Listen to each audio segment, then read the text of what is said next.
सर्वेभ्यो नमो नमः। भवतां शमेषाम् आदरणीयानाम् आचार्यचराणां गुरुजनवृन्दानां काव्यामृतम् इत्यस्मिन् आमुखपटले हार्दं स्वागतम् अभिनंदनं च वर्तते। आप सभी संस्कृतनिष्ठ सुधी श्रोताओं का काव्यामृतम इस आमुख पटल पर हार्दिक स्वागत एवं अभिनंदन है। मित्रों, पूर्व दिवस में हम लोगों ने गोस्वामी तुलसीदास जी द्वारा प्रतिपादित श्री राम नाम गुण और श्री रामचरित के महात्म्य की चर्चा करते हुए चर्चा को आगे संपन्न कर रहे थे। उसी संदर्भ में आज पुनः प्रकृति का अनुसरण करेंगे। गोस्वामी तुलसीदास जी महाराज आज राम जी से कहीं अधिक राम नाम की महिमा को स्पष्ट करते हुए अपने पक्ष का उपस्थापन करते हैं। कह रहे हैं, एक छत्रु एक मुकुट मणि सब बरननि पर जो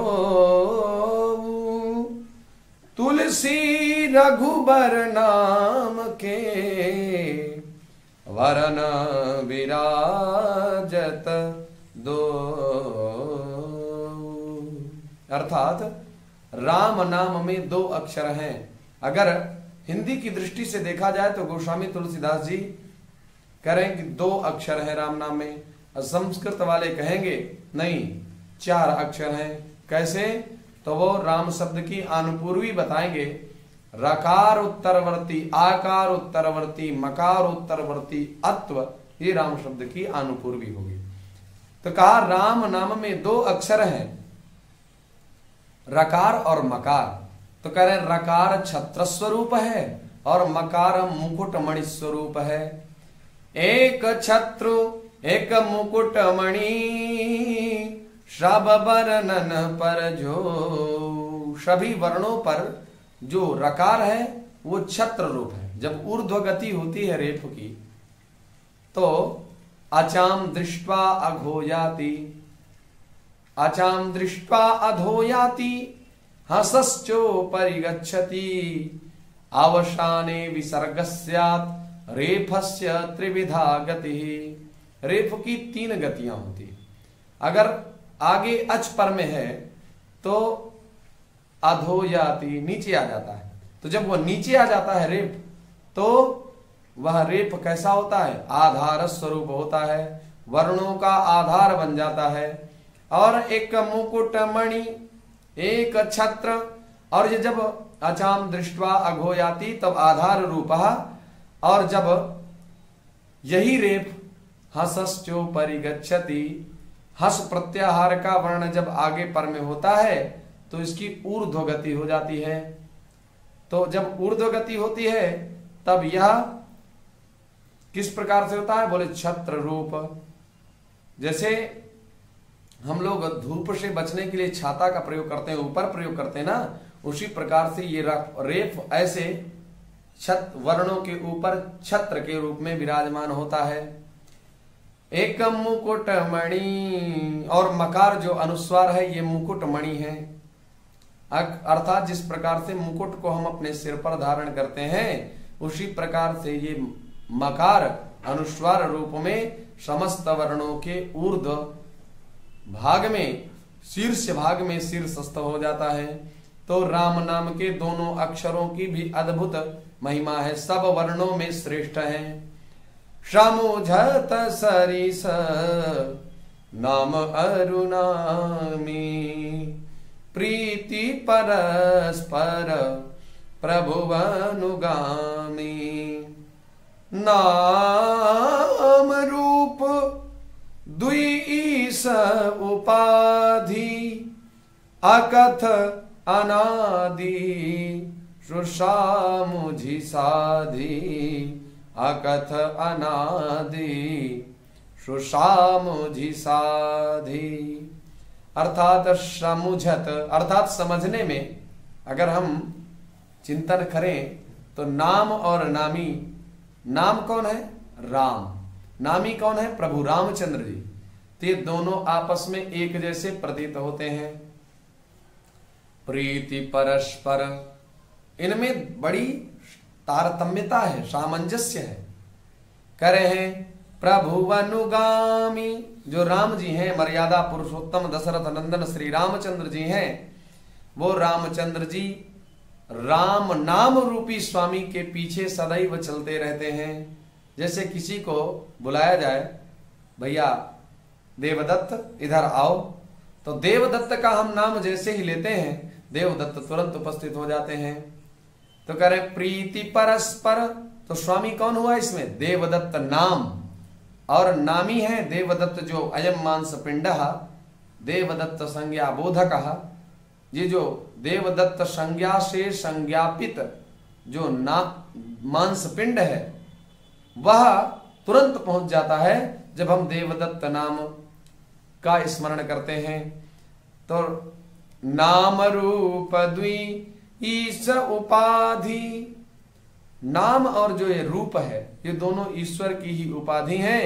और अकथ अनादि सुसामुझी साधी, ये अकथ है। भगवान के नाम और रूप दोनों अनिर्वचनीय है, अकथनीय है। इनका कथन कैसे संभव हो पाता है, कैसे संभव हो पाएगा? कहते हैं ये अनादि हैं, नाम और रूप दोनों अनादि हैं। और इसका इस स्वरूप और नाम के महात्म को कब जा सकता है? जब सुंदर शुद्ध भक्ति युक्त बुद्धि आपकी होगी, तब इस दिव्य अविनाशी स्वरूप का दर्शन किया जा सकता है। को बड़ छोट कातय अपराधु, सुनि गुण भेदु समुझे है साधु। देखी है नाम रूप, देखी है रूप नाम आधीना, रूप ज्ञान नहीं नाम विहीना। करें देखी है रूप, जो भक्तजन स्वरूप दर्शन इच्छुक हो, भगवान श्री रामचंद्र जी के स्वरूप का दर्शन करने की लालसा रखते हो, उनको नाम आधीना, राम जी का बारंबार नाम स्मरण करना चाहिए, नाम जप करना चाहिए।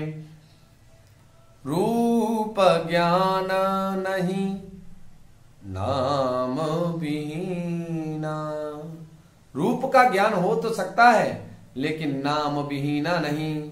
अगर सोचें आप कि नाम ना लें और रूपक ज्ञान हो जाए, नहीं होगा। नाम जप करेंगे, भगवान श्री रामचंद्र जी स्वतः आपके मानस पटल में आ जाएंगे और आपको दिव्य सुंदर अपनी छवि को दिखा देंगे।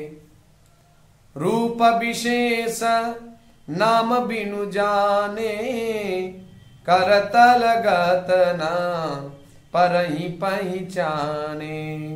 सुमिरिया नाम रूप बिन देखे, आवत हृदय स्नेह विशेषे। कोई रूप विशेष बिना नाम के आप दर्शन नहीं कर सकते। कोई सामग्री के बारे में आप जानते हो और आप जानते हो दुकान में पहुंच जाएं, उसका नाम ना जानते हो, तो अगर आप दुकान वाले से कहेंगे भैया वो सुंदर सी सामग्री जो सुंदर सा दिखता है, वो सुंदर सामग्री दे दो, तो कैसे आपको देगा? उसी प्रकार से जब तक राम नाम को आप नहीं जानेंगे, राम नाम की शक्ति को नहीं जानेंगे, राम जी के दर्शन को नहीं कर पाएंगे। राम जी के दर्शन के लिए राम नाम जप बहुत आवश्यक है। रूप विशेष नाम बिनु जाने, करतल गतन परहि पहचाने। सुमिरिय नाम, इसलिए सुमिरिय नाम, राम नाम का सुमिरन करिए। रूप बिनु देखे, रूप अभी तक आपने भगवान श्री रामचंद्र जी का यदि नहीं देखा तो भी आप नाम जप करिए, अवश्य रूप से भगवान श्री रामचंद्र जी के स्वरूप का दर्शन आपको हो जाएगा। आवत हृदय स्नेह विशेषे, विशेष प्रेम के साथ वह रूप हृदय में आ जाता है। कब? जब राम नाम सुमिरिया, जब नाम का सुमिरन करेंगे, राम नाम का सुमिरन करेंगे और स्वरूप का आप दर्शन ना किए हो तो भी अत्यंत प्रेम होने के कारण राम जी दर्शन दे ही देंगे। नाम रूप गति अकथ कहानी, समुझत सुखद न परति बखानी। अगुण सगुण बिच नाम सुसाखी, उभय प्रबोधक चतुर द्विभाषी। नाम रूप गति, नाम और रूप की महिमा का वर्णन या राम नाम और राम रूप की महिमा का या उसकी विशेषता की कथा को कहना बड़ा कठिन है जब तक राम जी के जप को नहीं करेंगे। राम जी का जप करिए, राम जी के स्वरूप को अपने आप ही समझ जाएंगे। समुझत सुखद, राम नाम को समुझत सुखद न परति बखानी। स्वरूप जो है और राम नाम का जो महात्म्य है हम अंदर अंदर ही समझ लेते हैं तो बड़ा आनंद आता है, सुख प्राप्त होता है, लेकिन न परति बखानी। इदमित्थम, कोई नहीं कह सकता। ईदृश लक्षण लक्षितम रामस्य स्वरूपम या नाम महात्म्यम, ऐसा कोई नहीं कह सकता। अगुण सगुण बीच नाम सुसाखी। अगुण अर्थात निर्गुण ब्रह्म और सगुण अर्थात सगुण ब्रह्म के बीच में नाम सुसाखी, ये नाम ही साक्षीभूत है। उभय प्रबोधक चतुर द्विभाषी, और इनके बीच के अंतर को जानने वाला वह चतुर द्विभाषिया कहलाता है। राम नाम मणि दीप धरु, जीह देहरी द्वार। तुलसी भीतर बाहरहूं, जो चाहसी उजियार। गोस्वामी तुलसीदास जी कहते हैं, यदि आप अंदर और बाहर प्रकाश चाहते हैं, हम लोग कभी कभी ग्रामीणांचलों में देखते हैं, पहले विद्युत का प्रचलन नहीं था, बिजली का प्रचलन नहीं था, लोग दीपक के माध्यम से घर में प्रकाश करते थे। तो कभी अंदर आवश्यकता पड़ती थी प्रकाश की, कभी बाहर भी आवश्यकता पड़ जाती थी, कभी दोनों की एक साथ आवश्यकता पड़ जाती थी। तो लोग क्या करते थे, देहली में रख देते थे दीपक को, ताकि उस पार भी उजेला पहुंचेगा और इस पार भी उजेला पहुंचेगा। तो गोस्वामी तुलसीदास जी उसी ग्रामीणांचलों की स्थिति को स्मरण करते हुए एक उदाहरण देते हैं कि तुलसी भीतर बाहिरहूं, जो चाहसी उजियार। तो ये जो शरीर जो काया मिला है, पांच भौतिक जो शरीर रूपी ग्रह मिला है, घर मिला है, इस घर रूपी जो देहली है, देहली रूपी जो आपकी जिह्वा है, इस जिह्वा में आप राम नाम रूपी दीपक को रखें तो इसका प्रकाश बाहर भी जाएगा और अंदर भी जाएगा। अंदर जाएगा तो अज्ञानत्व में ध्वस्त हो जाएगा और ज्ञान का प्रकाश बढ़ेगा। विवेक रूपी बत्ती से ज्ञान रूपी प्रकाश प्रकाशित होगा। और जब बाह्य नाम लेंगे तो नाम लेने से बाह्य प्रपंचों से मुक्ति मिलेगी, प्रपंचों में आप नहीं उलझेंगे। तो जो चाहसी उजियार, तुलसी भीतर बाहिरहूं, जो चाहसी उजियार।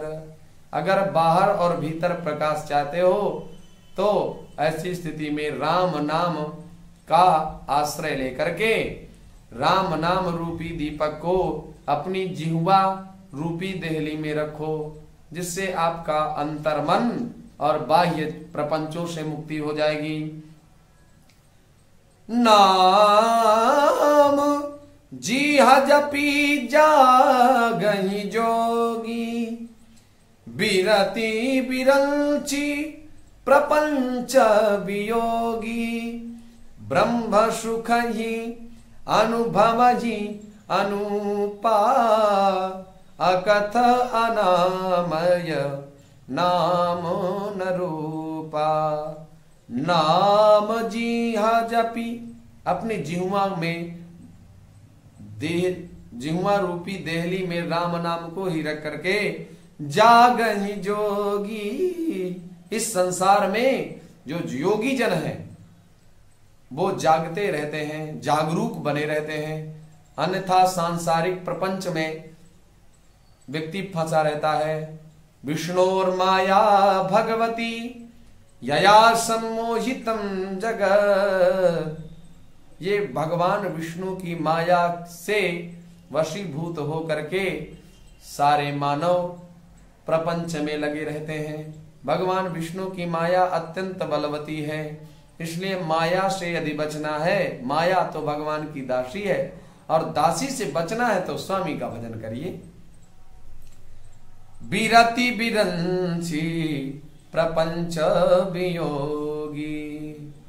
नाम का जप करने के बाद जो योगी जन है उनमें विरति आ जाती है, अर्थात रति, विगतः रति माने रति चली जाती है। ये सांसारिक जो प्रेम है ये नष्ट हो जाता है। बिरंची प्रपंच वियोगी। बिरंची के द्वारा ये जो बनाया हुआ प्रपंच है, ये संसार है, तो इस संसार से विरति हो जाती है और वियोगी, और वियोग हो जाता है स्वतः। आप नाम जप करें, आप निश्चित रूप से इस संसार से विरक्त हो जाएंगे। फिर आपको मान अपमान, शैत्यता, शैत्य या उष्णता या मान अपमान, सुख दुख समय कृत्वा लाभा लाभौ जया जजौ। ये योगियों में ये सब चीजें नहीं होती। ना उसको लाभ से कोई मतलब, ना कोई हानि से मतलब। उसके लिए लाभ हो जाए तो भी बराबर, हानि हो जाए तो भी बराबर। ब्रह्म नाम भगवान श्री रामचंद्र जी के अनंत गुणगणों का गायन करने में ही तल्लीन होते हैं योगी जन। और ब्रह्म सुख ही अनुभव ही अनूपा, जो अनुपम्य ब्रह्म सुख है उसका अनुभव करते हैं। अकथ अनामय नाम न रूपा। तत्व ज्ञान रूपी दिन में जागते हैं तथा नाम तथा रूप से रहित अनुपम अनिर्वचनीय अनामय, जिसका कोई नाम नहीं है, जिसकी कोई उपमा नहीं है, जिस सुख का वर्णन नहीं किया जा सकते, ऐसा किया जा सकता, ऐसे सुख का अनुभव करते हैं। जाना चाहनी गुण गति जेऊ, नाम जीह जपी जानई तेऊ। साधक नाम जपहि लय लाए, होहि सिद्ध अनिमादिक पाए।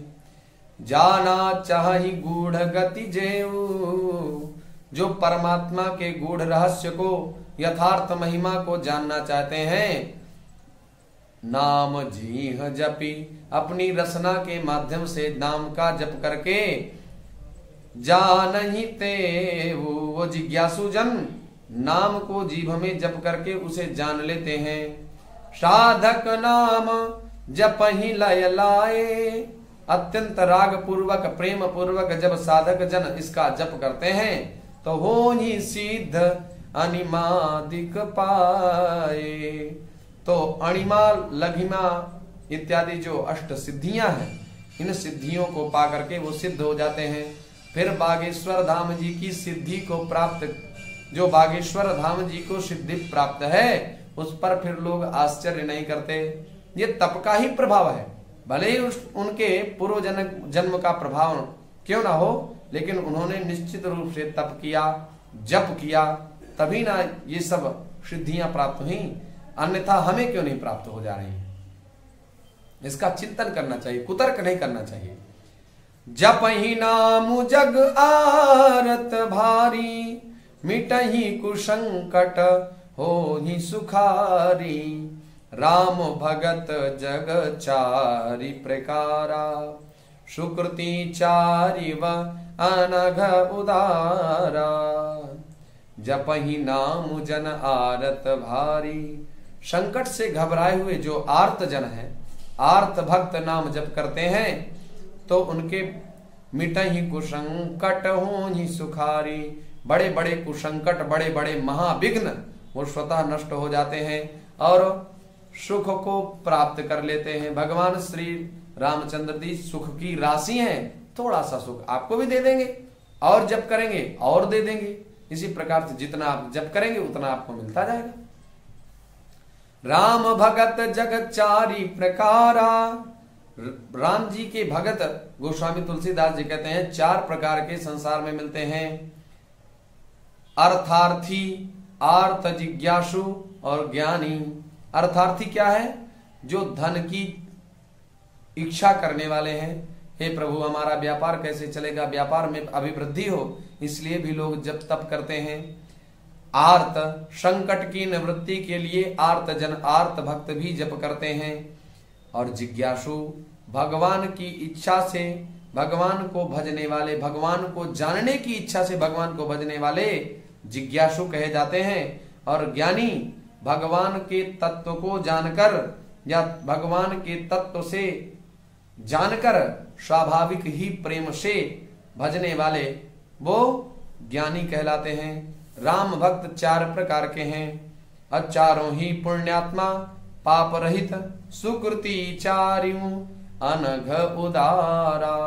ये चारों सुकृति हैं, पुण्यवान हैं, अनघ अर्थात पाप रहित हैं और उदारा अर्थात उदार प्रवृत्ति के हैं। चहूं चतुर कहूं नाम आधारा। ज्ञानी प्रभु ही विशेष प्यारा। चहु जुग चहु श्रुति नाम प्रभाऊ। कलि विशेषी नहीं आन उपाऊ। चारों ही चतुर भक्त नाम ही आधार है।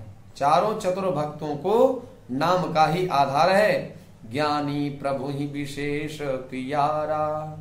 जो भगवान के तत्व को जान करके उनसे स्वाभाविक प्रेम करते हैं, ऐसे ज्ञानी जन जो होते हैं वो भगवान को विशेष प्रिय होते हैं। चहु जुग चहु श्रुति नाम प्रभाऊ। चारों जुगों में और चारों ही श्रुति अर्थात वेदों में नाम का प्रभाव बताया गया है। कलि विशेष नहीं आन उपाऊ। कलयुग में तो नाम का विशेष महत्व है और इससे बढ़ करके कोई साधन नहीं है। कलयुग में यदि आप मुक्ति मार्ग को प्रशस्त करने चाहते हैं तो नाम जप जरूरी है, बहुत जरूरी है। अन्यथा इस आवागमन प्रपंच में जीव को भटकना पड़ता है। सकल कामनाहीन जे राम भगति रसलीन। नाम सुप्रेम पीयूष हृदय तीनहु किए मन मीन। जो सब प्रकार की कामना का परित्याग करके जे राम भगति रसलीन, राम रूपी भक्ति के रस में संलिप्त है, डूबे हुए हैं। नाम के सुंदर प्रेम रूपी अमृत सरोवर में अपने मन को मछली बना रखे हैं, अर्थात वे नाम रूपी सुधा का निरंतर आस्वादन करते रहते हैं, क्षण भर भी उससे अलग नहीं होना चाहते। ऐसे लोग निश्चित रूप से ब्रह्म सुख को प्राप्त करने के बाद परम पद वैकुंठ को प्राप्त करते हैं। सकल कामना हीन जे राम भगति रसलीन। नाम सुप्रेम पीयूष हृदय तीनहु कीजे मन मीन। जो राम नाम रूपी भक्ति रूपी सरोवर में, राम नाम के भक्ति रूपी सरोवर में जो अपने मन को मछली बना रखे हैं, जिनका मन मछली के समान हो गया है कि अगर ये जल अलग हुआ तो हमारे प्राण चले जाएंगे, ऐसी स्थिति जिन महापुरुषों की है वो निश्चित रूप से परम पदवी को प्राप्त करेंगे, इसमें कोई संदेह नहीं है। आशा है आप इस व्याख्यान श्रृंखला से लाभान्वित हो रहे होंगे। तो चैनल को लाइक शेयर एवं सब्सक्राइब करना ना भूलें। पुनः आप सभी लोगों का हार्दिक स्वागत, अभिनंदन एवं